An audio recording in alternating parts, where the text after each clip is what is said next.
to paper number 8, explanation of the general awareness section for IBPS RRB clerical or assistant oriented mains exam win test. So let's go ahead and do this paper. First question, in India mutual funds are regulated by an adigaru. India lo mutual funds in the capital market are regulated by SEBI. KYC compliance is done. Enduku chestaru know your customer anedi ante because to ensure the genuineness of the person's identity as mentioned in the application and to verify the correctness of his address as well as the source of funds. So అతనికి వస్తున్న అతను చెప్పిన ID proof correct అయినా, address proof correct అయినా, అతను ఎక్కడైతే source of funds income చూపిస్తున్నాడో అది correct అయినా మనీ లాండరింగ్ ఆపడానికి కస్టమర్ గురించి తెలుసుకోవడానికి పనిచేస్తుంది. MICR స్టాండ్స్ ఫర్ అని అడిగారు, మ్యాగ్నెటిక్ ఇంక్ క్యారెక్టర్ రికగ్నిషన్. దీని గురించి ఇంతకుముందు చర్చించాం మనం. Open money market is a place of selling and buying of financial instruments by all financial institutions, banks, RBI, government, NBFCలు అందరూ పార్టిసిపేట్ చేయొచ్చు ఓపెన్ మనీ మార్కెట్ అంటే. Which are the following is the first commercial bank to launch a mutual fund India, that is SBI. SBI వాళ్ళు first mutual fund launch చేశారు commercial bank పరంగా. మామూలుగా అసలు ఇండియాలో మ్యూచువల్ ఫండ్ ఫస్ట్ ఎవరు launch చేశారంటే UTA వాళ్ళు లాంచ్ చేశారు, యూనిట్ ట్రస్ట్ ఆఫ్ ఇండియా 64లో. అసలు దాన్ని స్టార్ట్ చేసింది మ్యూచువల్ ఫండ్స్ కోసం. Who can invest in a commercial paper? అందరూ.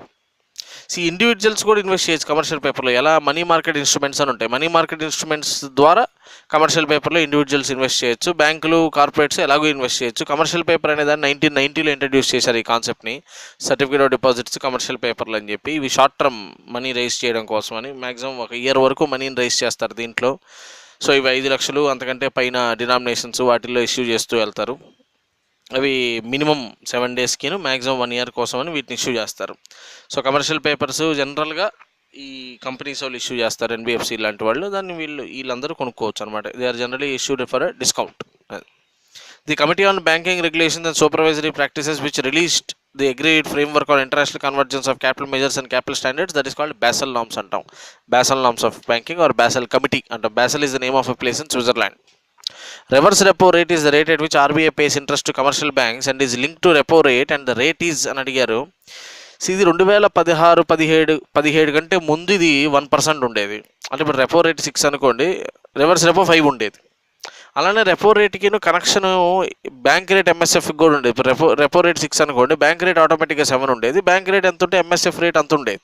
ఇప్పుడు అట్లా దాన్ని ఇప్పుడు 0.25కి 0.5కి అలా మార్చి తగ్గించారు. సో అందుకనే ఇప్పుడు రెపో రేట్కి రివర్స్ రెపో రేట్కి మధ్య 0.5 డిఫరెన్స్ వస్తుంది. సో అందుకని ఇది cannot be determined. Next, which is the first public sector bank to issue capital to the public అని అడిగారు. That is Punjab national bank. First public sector bank to issue capital Punjab national bank. ఆ capital మొత్తాన్ని ఇండియన్సే కొనుక్కొని start చేసింది ఏది అంటే central bank of India. So wholly owned and managed by Indians. Central bank of India first fully స్వదేశీ bank అంటారు దాన్ని.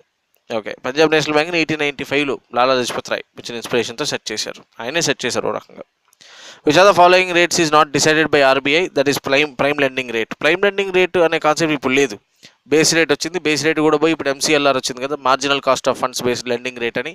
So base rate అనే కాన్సెప్ట్ రాకముందు ప్రైమ్ లెండింగ్ రేట్ ఉండేది. ప్రైమ్ లెండింగ్ రేట్లో కూడా 2 లక్షల లోపు లోన్ ఇస్తే ఎంత వడ్డీ వేయాలనేది RBI డిసైడ్ చేసేది. 2 lakhs దాటి లోన్ ఇస్తే ఎంత వడ్డీ వేయాలనేది ఏ బ్యాంక్ ఆ బ్యాంక్ ఇండివిజువల్గా డిసైడ్ చేసుకునేది. సో ఇప్పుడు అసలు బేస్ రేట్లు MCLRలు అయితే డైరెక్ట్గా బ్యాంకులే డిసైడ్ చేస్తాయి. RBI పూర్తిగా ఇంట్రెస్ట్ రేట్ని డీరెగ్యులేట్ చేసింది. Which are the following is not a function of reserve bank of India అని అడిగారు. RBI చెయ్యని పని ఏంటి దీంట్లో అంటే ఫిస్కల్ పాలసీ ఫంక్షన్. ఫిస్కల్ పాలసీకి సంబంధించిన డెసిషన్స్ అన్ని మినిస్ట్రీ ఆఫ్ ఫైనాన్స్ తీసుకుంటుంది. RBIకి దాంతో సంబంధం లేదు. ఫిస్కల్ పాలసీ అంటే ట్యాక్సేషన్, బడ్జెట్ వాటికి సంబంధించింది అనమాట. With a view to facilitate payments of balance in the deposit account to the person named by the depositor without any hassles, ఏం ఫెసిలిటీ ఇచ్చాం మనం? నామినేషన్ అనే ఫెసిలిటీ ఇచ్చాం. నామినీ అంటాం దాన్ని. సో నామినీ వాళ్ళ దగ్గర రిలేటివ్ అయ్యి ఉండాలి నామినీ. ఆ నామినీకి అమౌంట్ పే చేస్తారు ఆ పర్సన్ కనుక ఏదైనా అయితే. Banks in our country normally publicize that additional interest rate is allowed on retail domestic term deposits for ఎవరికి? సీనియర్ సిటిజన్స్కి. జనరల్గా 0.5% ఎక్స్ట్రా ఉంటుంది. ఇప్పుడు 7.5% మామూలు వాళ్ళకి ఇస్తే 8% సీనియర్ సిటిజన్ 60 years దాటిన వాళ్ళకి ఇస్తారనమాట. Banks in our country on which are the following issues IMF has supported monetary policy of India, that is tightening of the monetary policy. 2010-2011 ఏరియాల్లో హ్యూజ్ ఇన్ఫ్లేషన్ ఇండియా నడుస్తున్నప్పుడు మానిటరీ బాగా పాలసీని tight చేశారు. 9% దాకా కూడా వెళ్ళింది అప్పుడు బ్యాంక్ రేట్ అది కూడా. So tightening of the monetary policy చేయాలనే విషయంలో IMF సపోర్ట్ చేసింది ఇండియాని అప్పుడు. In terms of strips the first S denotes అని అడిగారు కదా. స్ట్రిప్స్ అంటే separate trading of registered interest and principal of securities అని అర్థం.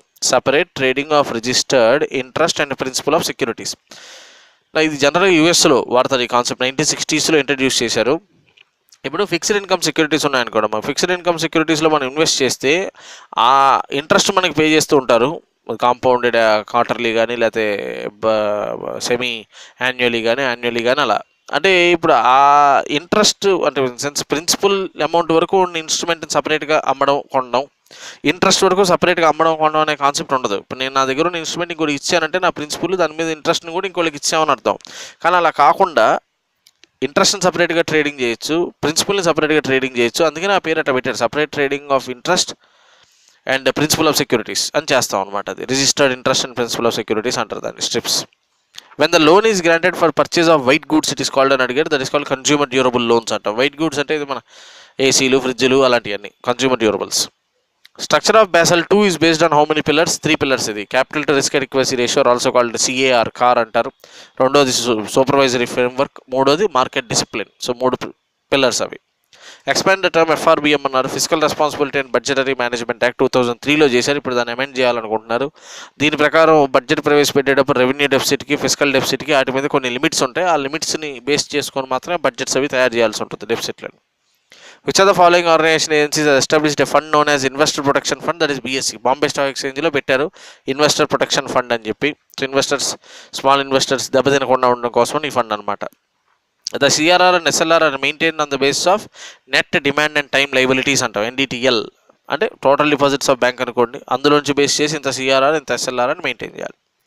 The Indian finance system code IFSC is an alphanumeric code that contains how many digits? That is 11 ఉంటాయి దాంట్లో.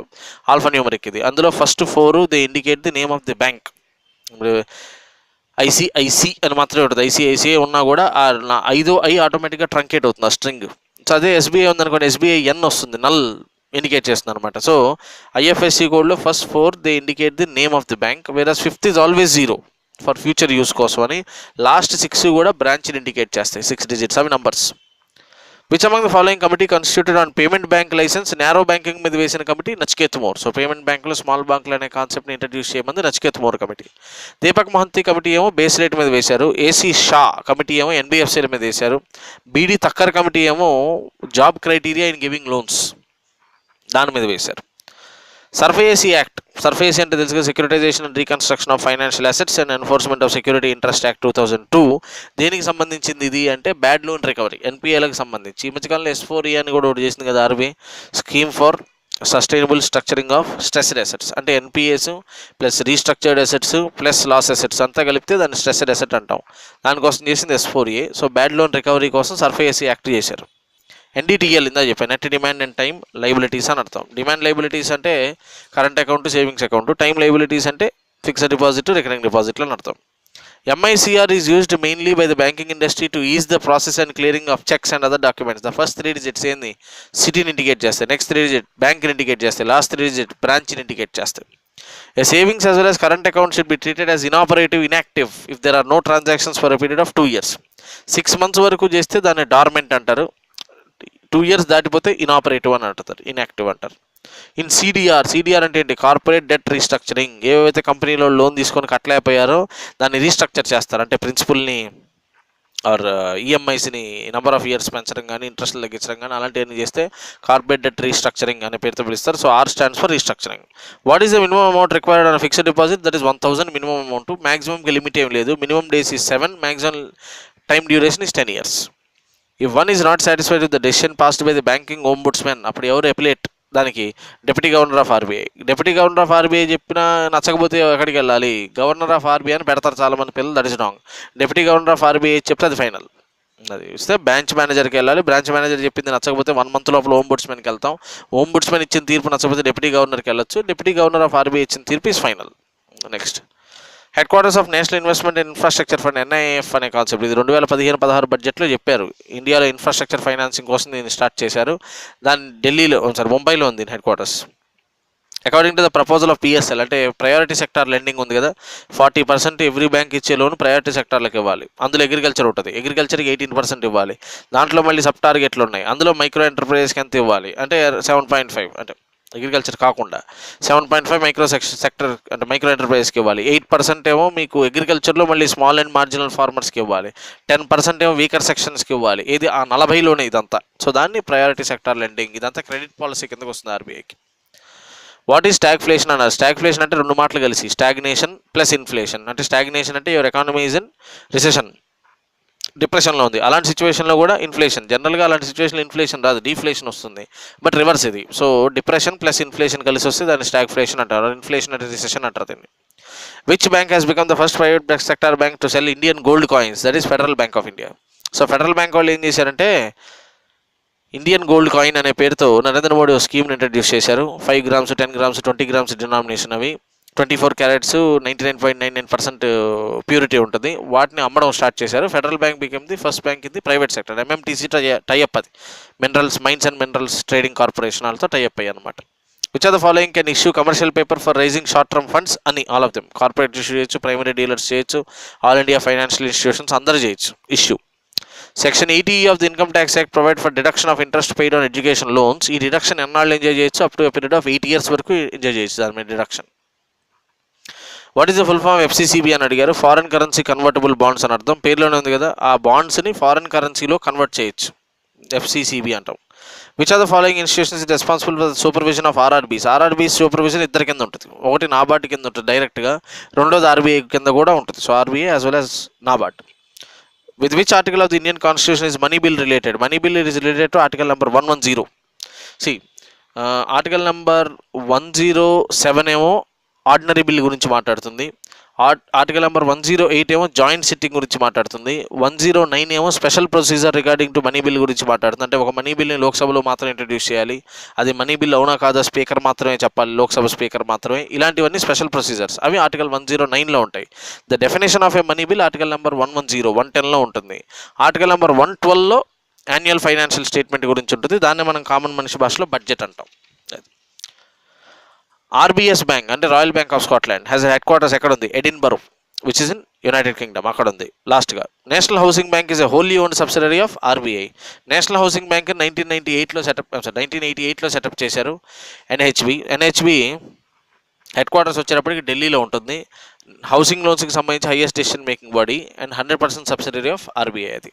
So that's about paper number 8 as far as general awareness is concerned. If you have any questions, you put them in the comment section. Thank you.